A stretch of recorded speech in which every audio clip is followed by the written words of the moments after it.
When the lawyer handed over the deed to a barren, rock-filled wasteland, her siblings laughed. They got the mansions. She got a sinkhole.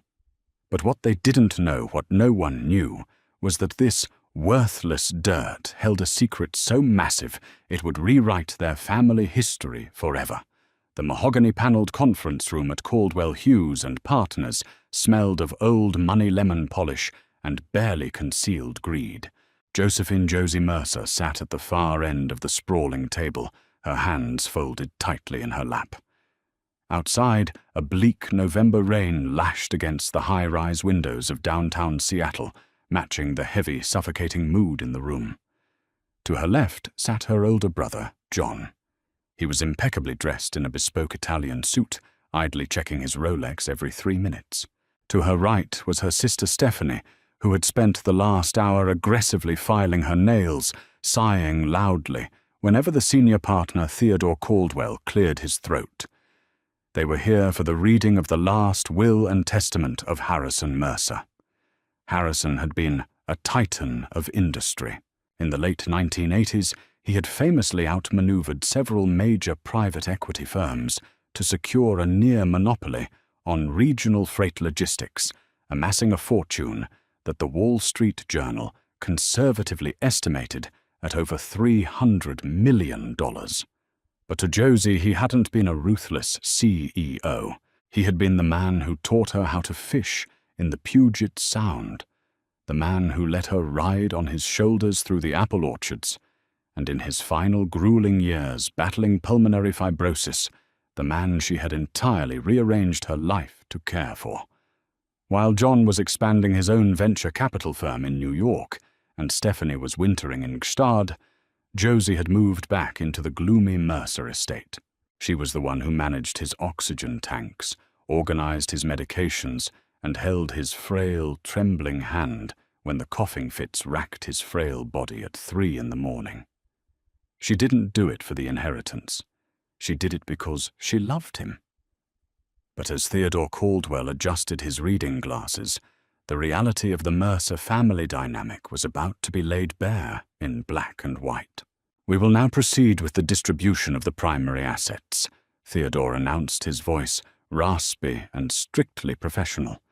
He shuffled the heavy watermarked parchment papers. "To my eldest grandson, John Harrison Mercer, I leave the entirety of my voting shares in Mercer Logistics, as well as the Denver commercial real estate portfolio to be held in fee simple absolute." John leaned back, a smug, satisfied smile playing on his lips. "Expected," he murmured. "To my granddaughter, Stephanie Rose Mercer."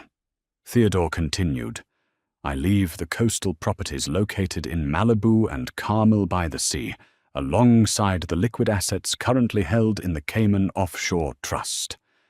Stephanie stopped filing her nails. "Wait, both the Malibu and Carmel houses. Oh, thank God. I was worried he'd force me to share the Carmel estate." She didn't even look at Josie. Josie's heart hammered against her ribs. It wasn't about the money.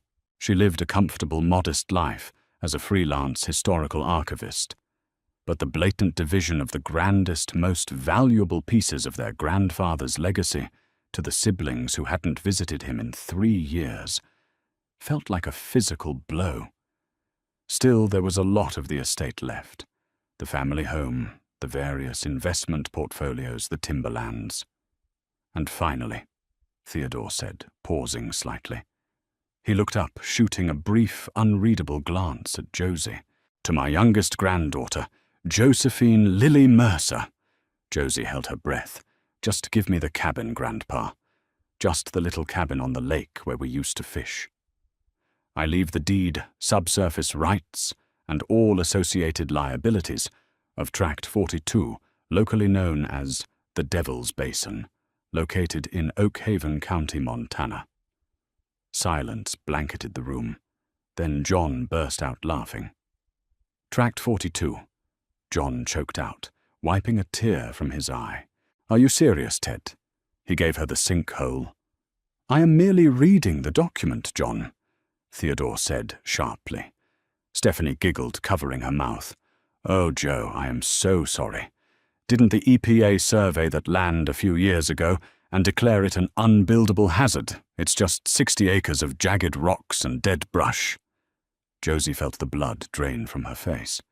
She knew exactly what Tract 42 was. It was a notoriously treacherous parcel of land Harrison had acquired in a bad debt settlement in the 1970s. The local county records had it assessed at a few $1,000s, primarily because it was a geological nightmare riddled with unstable limestone caves and deep fissures. The property taxes were notoriously higher than any potential agricultural or commercial yield. It was quite literally the worst parcel of land in the entire Mercer portfolio. Why, the question screamed in Josie's mind. Why would you do this to me, Grandpa?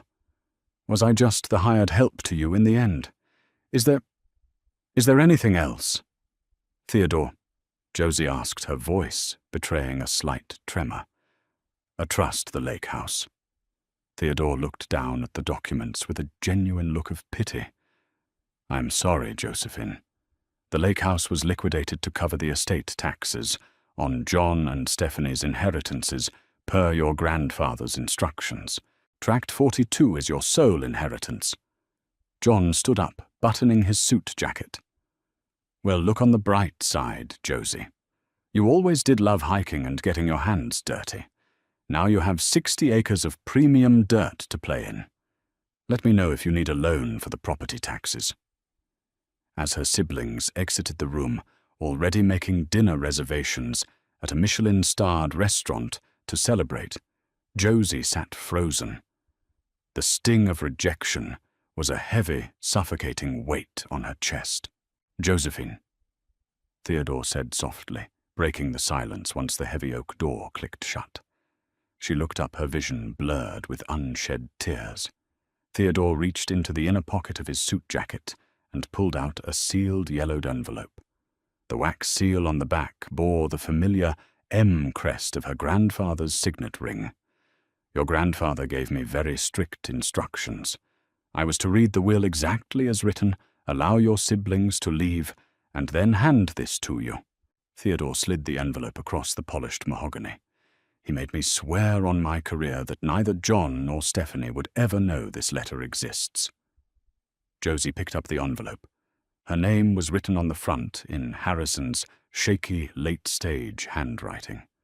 She broke the wax seal. Inside was a single piece of heavy cardstock. My dearest Joe, if you are reading this, John is likely gloating, and Stephanie is already spending money she hasn't yet touched. Forgive an old man for his theatricality, but I needed them blinded by their own greed. The world values what it can easily see. They saw mansions and stock options. They saw the surface. But you, my sweet girl, have always possessed the rare gift of looking deeper. Go to the Devil's Basin. Walk 300 paces due north from the old iron survey marker. The roots run deepest where the soil is unforgiving. Do not sell the land, Joe. Claim what is yours. Love, Grandpa. Josie stared at the letter, her pulse suddenly racing. Harrison Mercer did not do things by accident. He was a master tactician, a man who built an empire on secrets and strategy. Tract 42 wasn't an insult. It was a map. 3 days later, Josie's rented Jeep Wrangler rumbled down a deeply rutted, unpaved logging road in Oak Haven County, Montana. The landscape was as brutal as her siblings had described. The lush, towering pines of the Pacific Northwest had given way to an arid, unforgiving expanse of scrub brush, cracked limestone, and twisted juniper trees. She pulled up to a rusty chain-link fence that sagged between two rotting wooden posts. A faded, bullet-riddled sign hung from the wire private property. Mercer Estate. Danger unstable ground. Waiting for her by a beat-up pickup truck was Walter Higgins, a local land surveyor she had hired to help her find the property boundaries. Walter was a leathery, sun-baked man in his 60s who looked at Josie with a mixture of skepticism and pity. You the Mercer girl. Walter asked, spitting a sunflower seed into the dust as she stepped out of the jeep. I am. Josephine, she said, extending a hand. Walter shook it briefly. Gotta be honest with you, Miss Mercer. When you called asking for a boundary survey on the Devil's Basin, I thought it was a prank. Your granddaddy hadn't sent anyone out here in 30 years, not since the state geological guys almost lost a truck in one of the sinkholes. I know its reputation, Josie said, pulling on a pair of heavy hiking boots and slinging a canvas backpack over her shoulders. But it's mine now. I need to see it. Walter grunted. Not much to see. Just rock rattlesnakes and holes deep enough to swallow a house. The old-timers say, back in the 1920s, bootleggers used to try and navigate the underground caverns here to hide liquor, but half of them never came out. The limestone is like Swiss cheese. It's a liability, Miss Mercer. If I were you, I'd donate it to the state as a conservation tract and take the tax write-off. Maybe I will, Josie lied smoothly. But first I need to find the old iron survey marker on the southern boundary. Walter raised an eyebrow but didn't argue. He pulled a topographical map and a GPS device from his truck. Follow me. Step exactly where I step. I ain't hauling you out of a ravine today. The hike was grueling. The November air was bitterly cold, yet the sheer physical exertion of climbing over jagged limestone outcroppings left Josie sweating under her thick flannel jacket. Every few steps the ground sounded hollow, a terrifying booming echo that resonated beneath the soles of her boots, a constant reminder of the fragile crust of earth separating them from dark subterranean drops. After 40 minutes of navigating the treacherous terrain, Walter stopped and pointed with his walking stick. There she is. Protruding from a slab of white rock was a thick, rusted iron spike stamped with the letters USGS, 1968.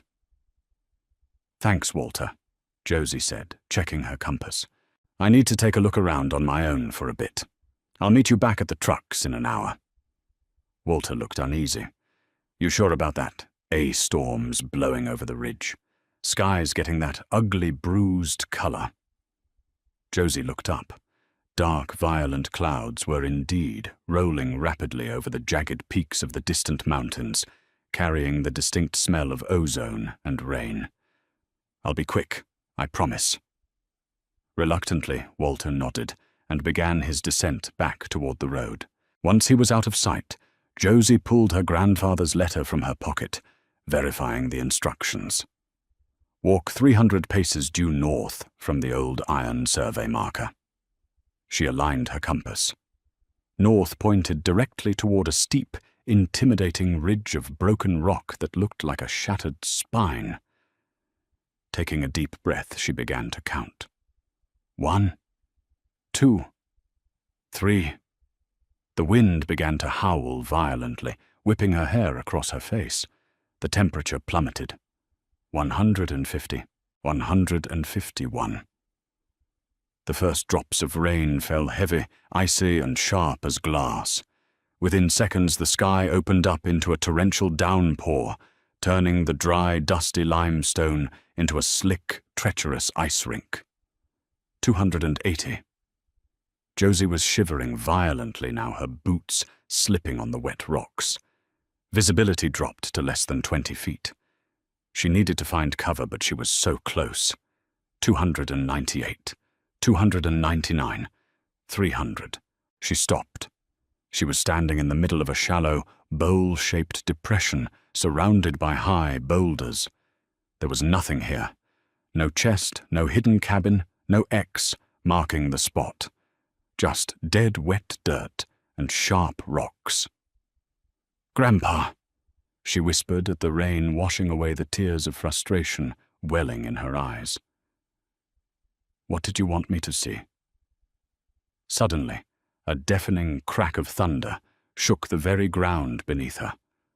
Or rather, the ground didn't just shake, it gave way. With a sickening crack, the limestone slab Josie was standing on fractured. She didn't even have time to scream. The earth opened up beneath her boots, and she was plunged into absolute darkness, sliding down a steep, muddy chute of loose gravel and rock. She tumbled violently, her arms flailing, scraping against sharp stone, as she slid deeper and deeper into the earth. It felt like an eternity, a terrifying descent into the throat of the mountain, until she hit a flat surface with a jarring thud that knocked the wind out of her lungs. Josie lay gasping in the pitch black, her chest heaving, the sound of the rain far above, reduced to a muffled, distant drone. The air down here was different. It didn't smell like damp earth and dead leaves. It smelled dry.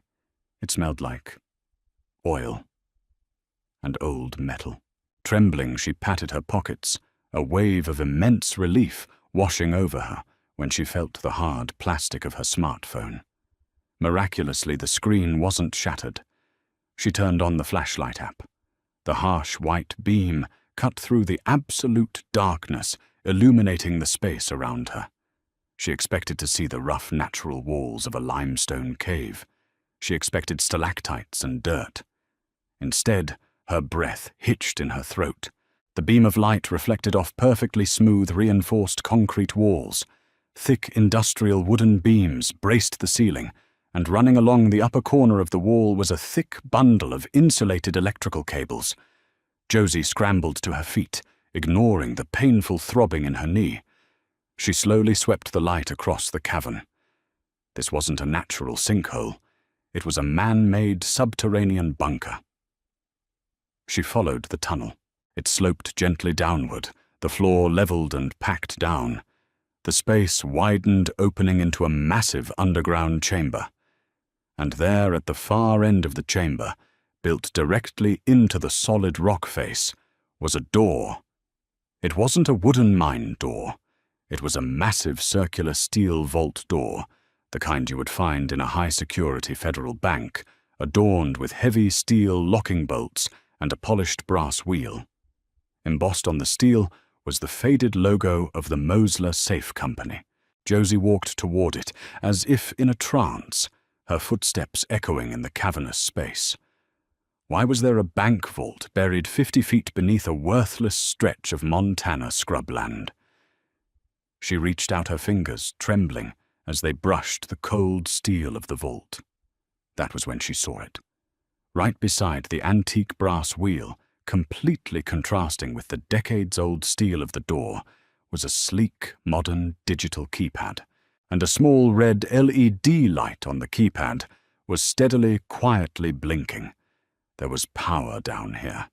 The vault wasn't a forgotten relic of the past.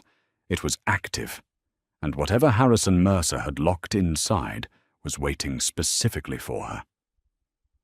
Josie stared at the blinking red light on the vault's keypad, her mind racing through a chaotic catalogue of dates, numbers, and memories.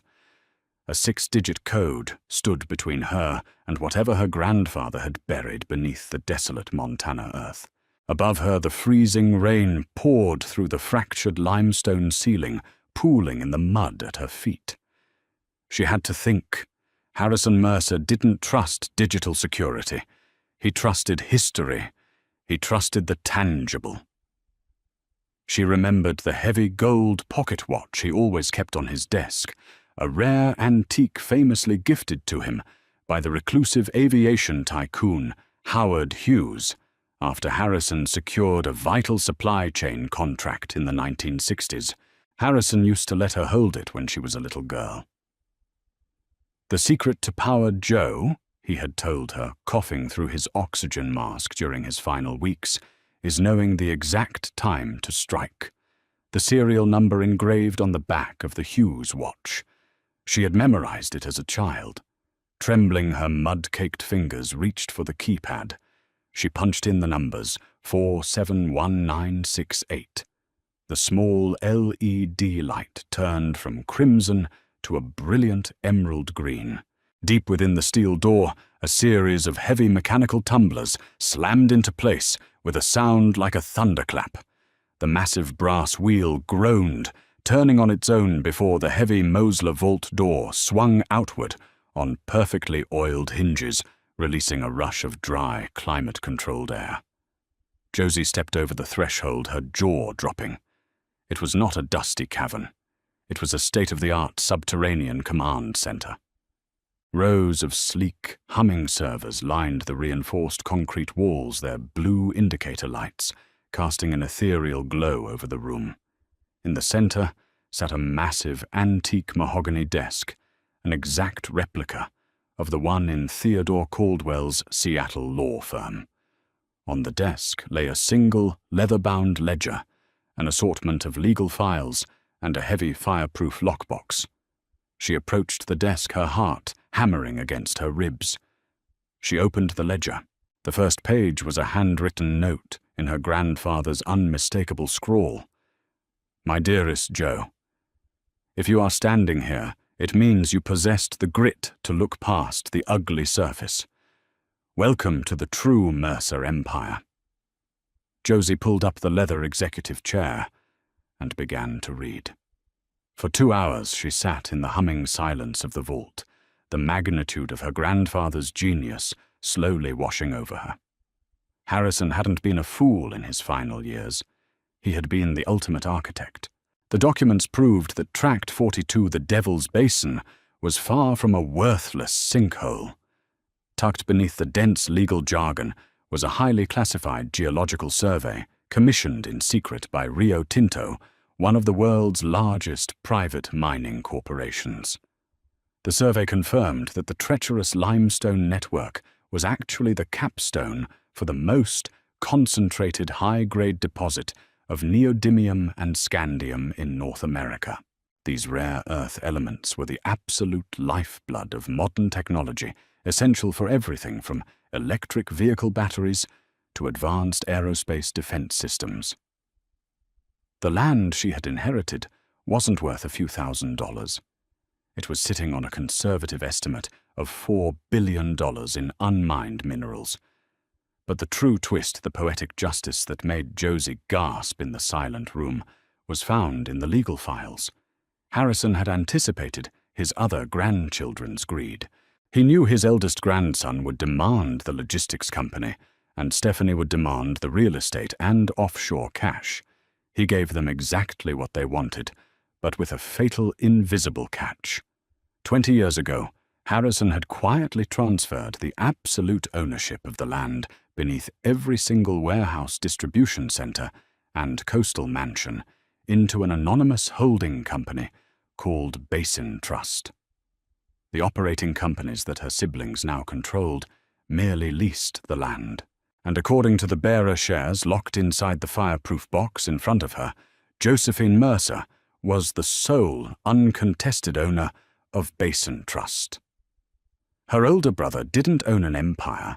He was just Josie's tenant.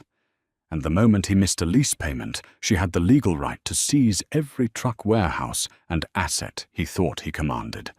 She leaned back in the chair, the shadows of the vault dancing across her face. The quiet, dutiful caretaker who had wiped her grandfather's brow and suffered the endless mockery of her siblings was gone. In her place sat the most powerful landowner in the Pacific Northwest. It was time to go back to Seattle.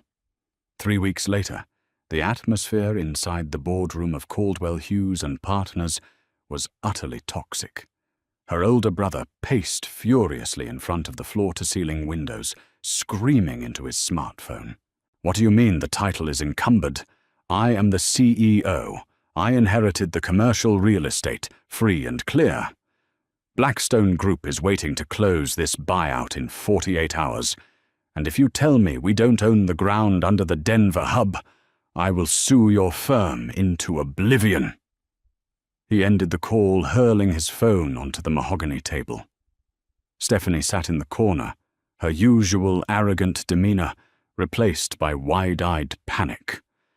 "My offshore accounts are frozen too. The bank manager said the primary dividend feed was legally redirected yesterday morning." "What is happening?" Theodore Caldwell sat calmly at the head of the table, sipping a cup of Earl Grey tea. "I believe the new majority stakeholder has arrived to explain it to you." The heavy oak doors swung open. Josie walked in. She wasn't wearing her usual oversized wool sweaters or practical hiking jeans. She wore a sharply tailored midnight blue Armani suit, her hair pulled back into a sleek, commanding style. Flanking her were two ruthless-looking corporate attorneys, each carrying thick leather briefcases. Her brother stopped pacing, staring at her in utter disbelief. "Josie, what are you doing here? Did you fall into one of your sinkholes and hit your head?" "Take a seat," Josie said. Her voice didn't shake. It was cold, precise, and vibrated with unquestionable authority. "Excuse me," he sneered, stepping toward her. "This is a closed board meeting for the equity partners. You own a pile of toxic rocks in Montana. Get out." "I said take a seat," Josie repeated, not breaking eye contact.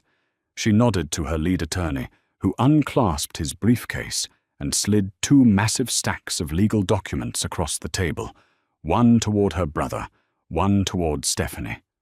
"What is this?" Stephanie whispered, staring at the embossed seal of Basin Trust. "That is your reality check," Josie said, taking the seat opposite of Theodore Caldwell. "For the last 3 years, while you two were busy networking in the Hamptons and skiing in the Alps, I was keeping our grandfather alive. You thought he was senile. You thought he was weak. But Harrison Mercer spent his final years laying a trap for the greedy." She leaned forward, tapping a manicured fingernail against the mahogany table. "You don't own Mercer Logistics. You own the trucks. I own the asphalt they park on. I own the land beneath the Denver hub, the Seattle port, and the coastal mansions in Malibu. It's all controlled by Basin Trust, which is legally anchored to the subsurface rights of Tract 42. The color drained completely from her brother's face. He flipped frantically through the pages, his eyes scanning the irrefutable signatures and lease agreements. This is fraud. You forged this." "It is ironclad," Theodore Caldwell interjected, smoothly setting his teacup down. "I drafted the trust myself 22 years ago. Josephine is your sole landlord and the primary creditor of your offshore accounts." "You're trying to sell the company to Blackstone," Josie said, her gaze fixed on her brother. "Liquidating the empire Grandpa built so you can cash out and play venture capitalist. I am vetoing the sale." "You can't do that," he shouted, his voice cracking with desperation. "I already did," Josie replied coolly. "I raised the commercial leases on all Mercer Logistics properties and by 300% effective at midnight. The company is now operating at a massive deficit. Blackstone pulled their offer an hour ago. Your stock options are essentially worthless." Stephanie began to cry, burying her face in her hands. "Joe, please. We're family. You can't leave us with nothing. I don't know how to live without that money." Josie looked at the sister who hadn't bothered to attend their grandfather's funeral because she had a scheduling conflict with a wellness retreat. She felt a brief flicker of pity, but it was quickly extinguished by the memory of Harrison's labored breathing in his final days. "I'm not leaving you with nothing," Josie said softly. "Grandpa taught me that roots run deepest where the soil is unforgiving. So I am giving you the opportunity to grow." She slid 2 fresh contracts across the table. "These are employment contracts. Your brother will remain CEO, but your salary is strictly capped. Your bonuses are eliminated, and you will report directly to my holding company. You will actually have to work to keep this logistics network alive. If you increase our market share by 10% over the next 5 years, I will begin vesting equity back into your name." She turned to her sobbing sister. "Stephanie, your Malibu house is being converted into a corporate retreat. You are being relocated to the Denver office to oversee regional accounts. You start Monday at 8 in the morning." "I don't know anything about regional accounts," Stephanie wailed. "Then you better learn fast," Josie said, standing up and buttoning her suit jacket. "Because if either of you refuses, I will call in the debts for close on every single asset, and you will both be completely bankrupt by Friday." The silence in the boardroom was absolute. The power dynamic hadn't just shifted, it had been completely obliterated. The untouchable heirs had been reduced to middle management, working entirely at the mercy of the sister they had treated like a servant. Josie turned toward the door, pausing just before she exited. She looked back at her stunned, defeated siblings. "Enjoy your inheritance," she said softly. As she walked out into the cool Seattle afternoon, the rain had stopped. The clouds had parted, and for the first time in weeks, the sun was shining down bright and golden on the true heir of the Mercer Empire. If you loved this story of ultimate revenge and family drama, make sure to hit that like button. Do you think Josie was too harsh on her siblings? Or did they get exactly what they deserved? Let me know your thoughts in the comments below. Don't forget to share this video with your friends and subscribe to the channel for more incredible twists-filled storytelling every single week. Turn on notifications so you never miss a tale.